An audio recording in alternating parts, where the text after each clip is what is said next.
America के नए राष्ट्रपति डोनाल्ड ट्रंप ने अपने दूसरे कार्यकाल के पहले कानून रिले एक्ट पर हस्ताक्षर किया था।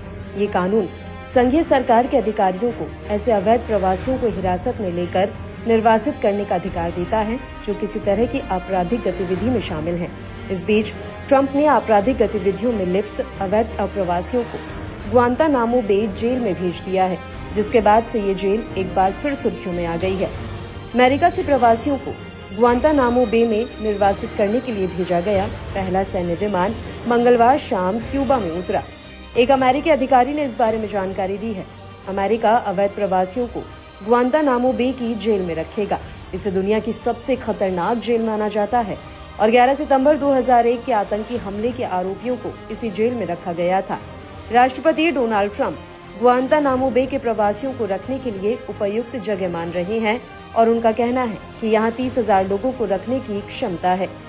ग्वांतानामो बे जेल को दुनिया की सबसे खतरनाक जेल कहा जाता है। इसका नाम सुनकर बड़े से बड़े और पूरी दुनिया के सबसे खतरनाक अपराधियों और आतंकियों तक के तिरपन कांप जाते हैं। दरअसल इस जेल में जाने के बाद कैदियों का बाहरी दुनिया से पूरी तरह से संपर्क कट जाता है। इसके अलावा यहाँ से आए दिन अमानवीयता और यातनाओं की खबरें भी आती रही हैं। ग्वांतानामो बे जेल के बारे में ये भी कहा जाता है कि एक बार जो भी इस जेल में गया उसके जिंदा लौटने की संभावना कम ही रहती है। ग्वांतानामो बे जेल 3 हिस्सों में बांटी गई है। इनमें से 2 गुप्त मुख्यालय हैं। इस जेल के भीतर 3 क्लिनिक भी बनाए गए हैं। इसके भीतर ही कोर्ट, पेरोल बोर्ड और सुनवाई कक्ष की भी व्यवस्था की गई है। जेल होने के बावजूद यहाँ पर कई हाईटेक सुविधाएं मुहैया कराई गई हैं। कैदियों के लिए जिम और प्ले स्टेशन के साथ साथ सिनेमा हॉल की सुविधा भी है। इसके बावजूद यहाँ पर एक कैदी पर 45 से ज्यादा सैनिकों की तैनाती होती है। इसलिए किसी भी कैदी का यहाँ से निकल पाना मुश्किल ही नहीं, असंभव होता है। इसके अलावा कैदियों को रखने के लिए जो कमरे हैं उन्हें छोटी छोटी गुफा और पिंजरे नुमा बनाया गया है।